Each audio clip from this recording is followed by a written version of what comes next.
அன்றைக்கு மாணவர்களை மாணவிகளை பெற்றோர்களை நாம பிள்ளைகிட்ட என்ன எப்படி சொல்றோம்னு சொன்னா, நான் கஷ்டப்பட்டது மாதிரி என் பிள்ளைய கஷ்டப்படக்கூடாதுன்னு சொல்றோம்.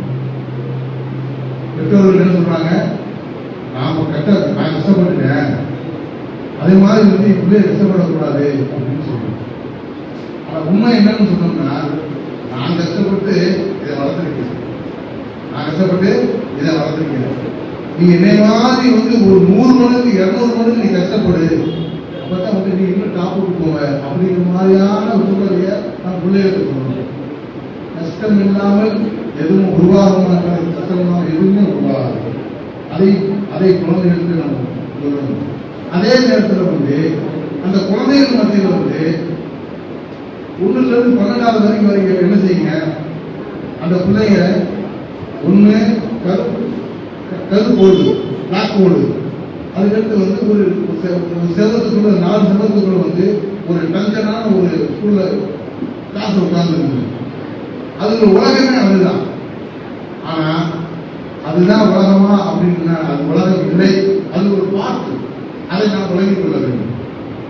வந்திருக்கக்கூடிய மாணவ கண்மணிக்கு படிப்பு தான் ஸ்கூல்ல படிக்கலாம், அது படிப்பு அதுதான் நம்ம லைஃப் நினைக்கிறோம். உங்களுக்கு நீங்க யாரு அப்படிங்கறத நீங்க தெரியும்னு சொல்றா, ஏதாவது லைப்ரரிக்கு போங்க. லைப்ரரிக்கு போய் ஏதாவது ஒரு புத்தகம் படித்து பாருங்க. நான் ஒரு முட்டாள் அப்படின்பதை லைப்ரரி சொல்லுவேன்.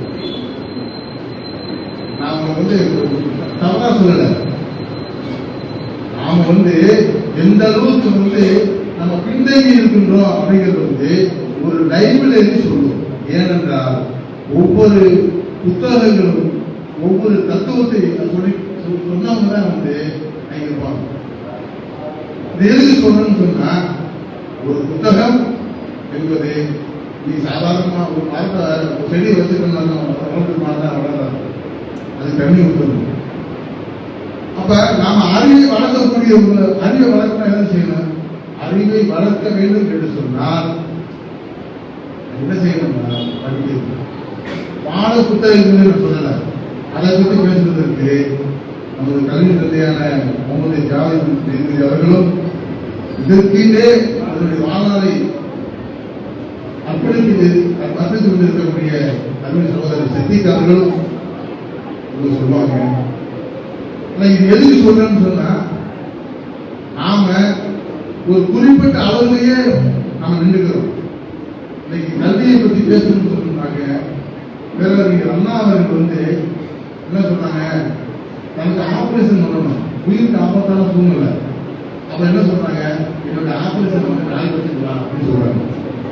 ஏன் நாளைக்கு வச்சுக்கிறாங்க, அந்த புத்தகத்தை படிக்கல. அதனால அதே மாதிரி உமர் முக்தார் அப்படிதான். உமர் முக்தார் ஒரு குறிப்பிட்ட டயத்தை சொல்லிட்டாங்க. இந்த டயத்துல உனக்கு தூக்கு கயிறு, தூக்கு கயிறு முத்தமிடுவதற்கு சில நிமிடங்களுக்கு முன்பாக ஒரு புத்தகத்தை படிக்கிறது. அதே மாதிரி பகத்சிங், மாவீரன் பகத்சிங் பத்தி உங்களுக்கு எல்லாம் கேள்விப்பட்டிருப்போம். அதே பகத்சிங் அப்படித்தான். அவருக்கு தூக்கில போறதுக்கு முன்னாடி அவர் படிச்சுட்டே இருந்தாரு. இது மாதிரி நிறைய சொல்லணும். அம்பேத்கர் அப்படித்தான் சொன்னார். எதுக்கு சொல்லணும்னா, நாம பிள்ளைகள்கிட்ட சில சில நேரங்கள் பிள்ளைகள் நம்மளோட பேச்சு கேட்காதுதான்.